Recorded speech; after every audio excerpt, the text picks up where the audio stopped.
For the first roundtable this afternoon, there'll be a discussion of the online course developed by Dyslexia International. And our first speaker is Angela Fawcett of the United Kingdom. I forgot to say each speaker will have 20 minutes and we'll have time for a discussion.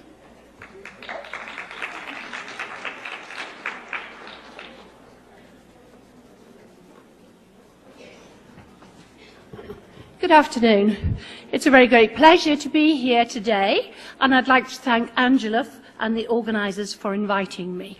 I was originally involved with Dyslexia International in helping to develop the course with Vincent, and so I'm going to be talking this afternoon about some of the theories behind the course, and particularly my own theory, procedural learning deficit. Let's see if this works. Yes, it does. So there are a number of challenges in dyslexia. You'll be familiar with these. There are learning differences. If a dyslexic child cannot learn the way we teach, we must teach him the way we learn. But how does a dyslexic child learn? What's different?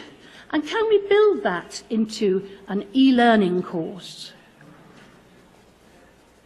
There are overlaps between the learning disabilities. Sometimes it seems that it just depends which profession you go to, what you get diagnosed with.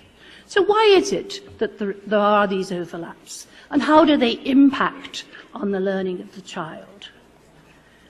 And there are clear brain differences. We've had so many interesting talks over the last 2 days showing us those differences in the way that the brain works. So underlying the behavioural problems, there will be brain differences. But what are those differences? And which are the most important? And how do they affect learning? And here are the main theories of dyslexia and my contribution to the course in some of the theories. So we have the phonological deficit theory. This is one of the strongest theories, originally developed by Peter Bryant, Maggie Stoling, Keith Stanovich in the States. There's the automatization deficit theory, which is my own theory with Rod Nicholson in Sheffield. The double deficit theory, which says there's a problem in speed measured by the rapid automatized naming, in addition to the phonological problems. Sensory or magnocellular problems. You've heard John Stein this morning talking about the magnocellular deficits in both vision and audition. And then there's our own cerebellar deficit theory, which links the problems to an area of the brain known as the cerebellum, at the back of the brain. And then finally, the procedural learning deficit theory, our most recent theory from 2007. So these fall into different groups. So when Frank was talking to us, he talked about behaviour, cognition, and the biology. So the first ones are at the behavioural level, the cognitive level. These are at the brain-based level. And finally, the procedural learning deficit is at the neural systems level. It's in between the brain and cognition. So we had the idea that dyslexia was a learning disability. It's an old-fashioned idea. It used to be called specific learning difficulties or specific learning disability.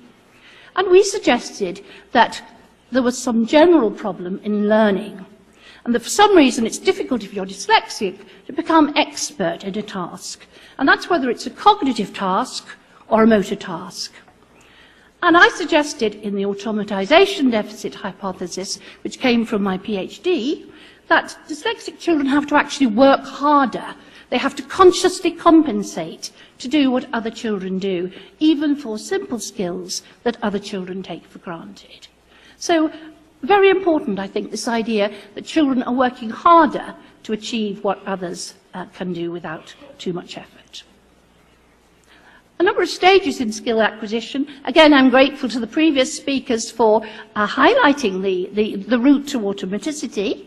So first of all, you have the cognitive or declarative stage, and that's where you have a description of the procedure that you have to learn. Then you have the next associative or procedural stage, and that's where you have a method for performing a skill. And that is based really on a sequence of activities that you do to perform a skill. And finally, you become so expert that your performance is automatic. And then it becomes really, really fast, really accurate. You don't have any verbal mediation any longer, and it's at the pinnacle of achievement. This is one of our early studies of learning, procedural learning, in dyslexic children. So we had 14-year-old dyslexic children and controls, and we had them performing a simple reaction time. You either press a button with your hand as fast as you can when you see a flash, or you press a button with your foot as fast as you can when you hear a tone. And then we put them together. And up the side of this graph, we have the speed, the latency, and first of all, we have the simple reactions. David, can you show us the simple reactions? The dyslexics in black and the controls in blue. And then we put the two tasks together. And what happens? Everyone finds it really difficult. Is it the hand? Is it the foot? What shall I do? So look what happens with the controls.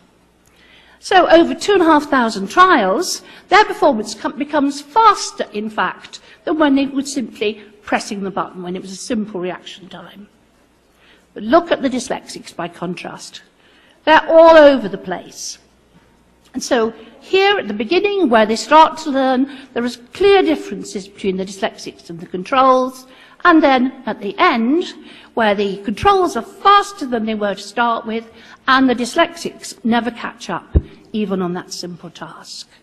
And we actually modelled that.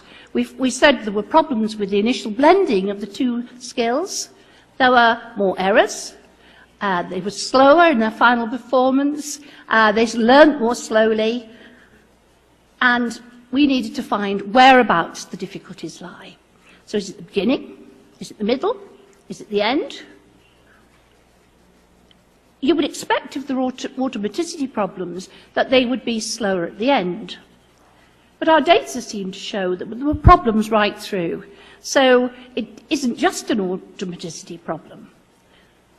Okay, and we came up with the square root rule. It's a complicated mathematical rule, and it says that it takes the square root longer to learn if you're dyslexic than it does if you're a control. And that means that if it takes 2 hours, if you're non-dyslexic, it takes 4 hours for a dyslexic. If it's 10 hours, then it takes 100 hours. Okay, and to become an expert, then you need at least 1,000 hours. Some people say 10,000 hours. And it does explain why it is that it's so difficult to remediate reading.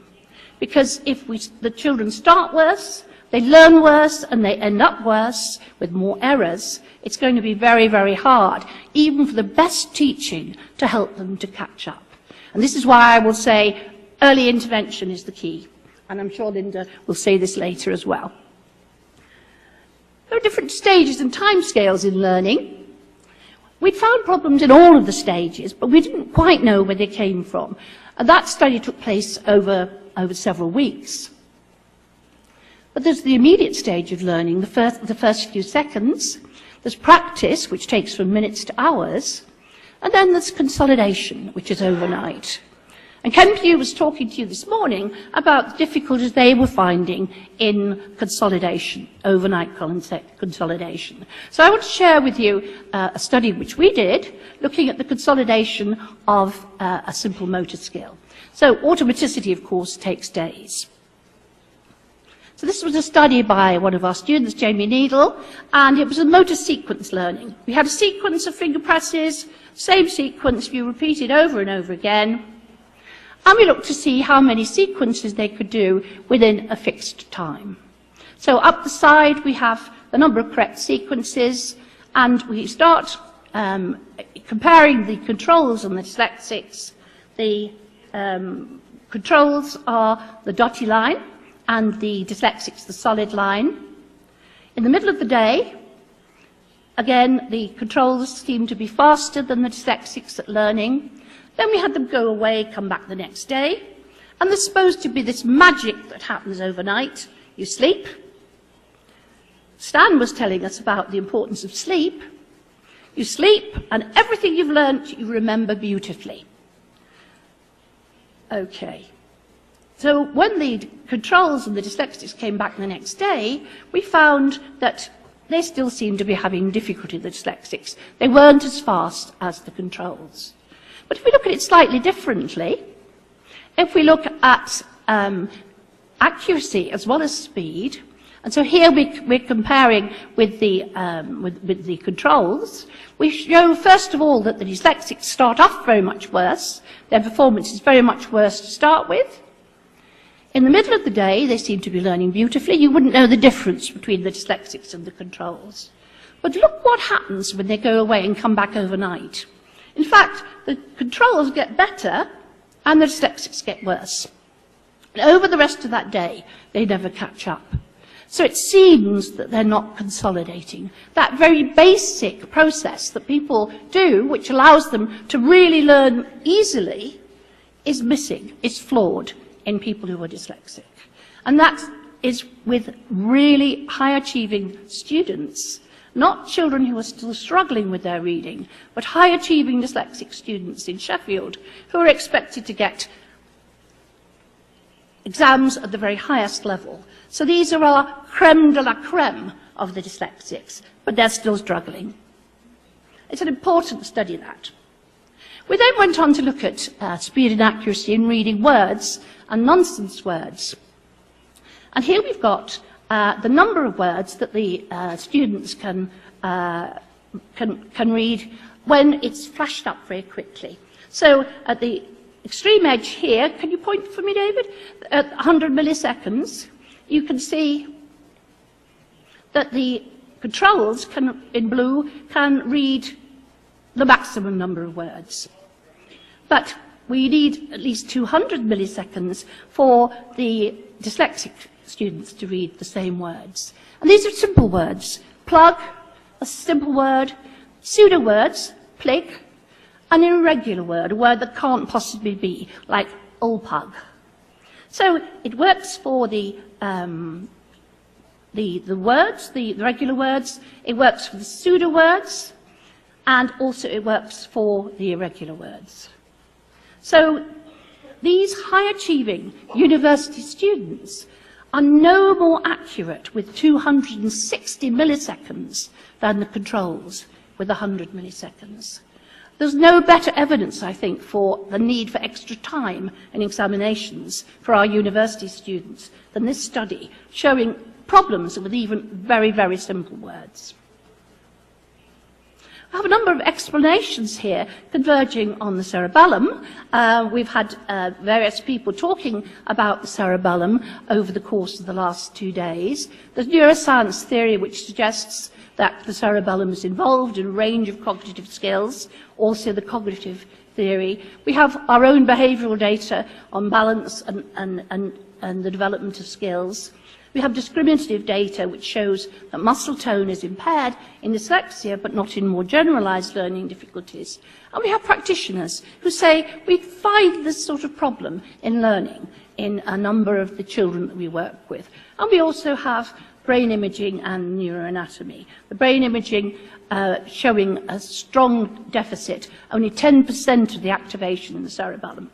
And we also have work from Galaberda's team. We sent a postdoc over who looked at the cerebellum in the brain bank of the dyslexic brains. And we found larger cells. Could you point to those, David? In the blue cells, there are a greater number of larger cells in the dyslexic brain than there are in the control brains. So this looked as if we were going to have a problem in cerebellar impairment, probably around birth, and also in the corticocerebellar loop. And that would show up as a balance problem, not something that you would necessarily pick out in terms of the reading, but also a motor impairment, which would show that there would be problems in handwriting, criterial deficit, articulatory problems, particularly leading to phonological awareness, and this would impact on the development of reading, particularly with the problems in automatizing skill and knowledge, which would impair the future development of the reading. So here we have grapheme phoneme translation impaired. We have problems in word recognition, that impacts directly on reading, and of course on the spelling. So in terms of the different impairments in dyslexia, problems in writing, it's a triple whammy. There are motor skill problems, automatization problems when linked to spelling. Reading, there's a triple whammy from phonology to automatization and also the link to eye movement problems. And spelling, a triple whammy from grapheme phoneme translation, word recognition, and automatization problems. So balance is a problem, but it's not causal for reading difficulties. It's not on the main route. It does give us a principled explanation of the cognitive level hypotheses. In terms of the phonology, it's cerebellum's centrally involved in the development and automatization of phonology. In terms of the double deficit, in the cerebellum critically involved in the development of speed, and, of course, automaticity, centrally involved in automaticity. Not clear what the link to the magna cells are, but John Steiner said that the cerebellum is the head ganglion of the magnocellular system, so clearly a link there. But we didn't think that the cerebellar deficit was enough. We wanted to look more deeply, and we came up with a specific procedural learning deficit. But the core difficulties relate to the language-based component of the procedural learning system. This is learning how to do things. But the declarative learning system seems to be intact, and that's learning facts. And there are, in fact, new evidence for strengths in dyslexia in recognition memory for pictures coming from Michael Ullman.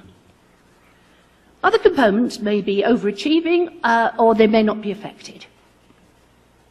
So this would start off if there's a problem in the motor system with motor skills before 5, if there's a language problem in the speech system, and also in the phonological system. If there's a declarative problem, that leads to a more generalized learning difficulty, but also some links with the language and through from the motor skill to dyspraxia, speech to SLI, and through from the phonology and speech through to dyslexia.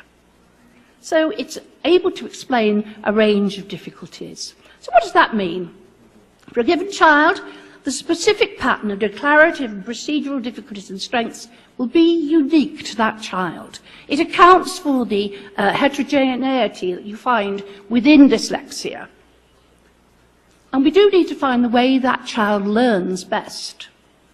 The current educational tools tend to focus just on attainment rather than on potential, and there are very few for non-declarative learning. So we need to develop a series of tests for different types of learning. And having done that, we need, in principle, to be able to tailor the learning environment to the child's learning abilities as well as their disabilities. And in many cases, that's going to map on to established methods, but we need to take into account, to update those methods, to include our increased understanding of the brain and how the brain works. So in developing this e-learning course, we've tried to reflect these theories and look at their impact on practice. Thank you very much.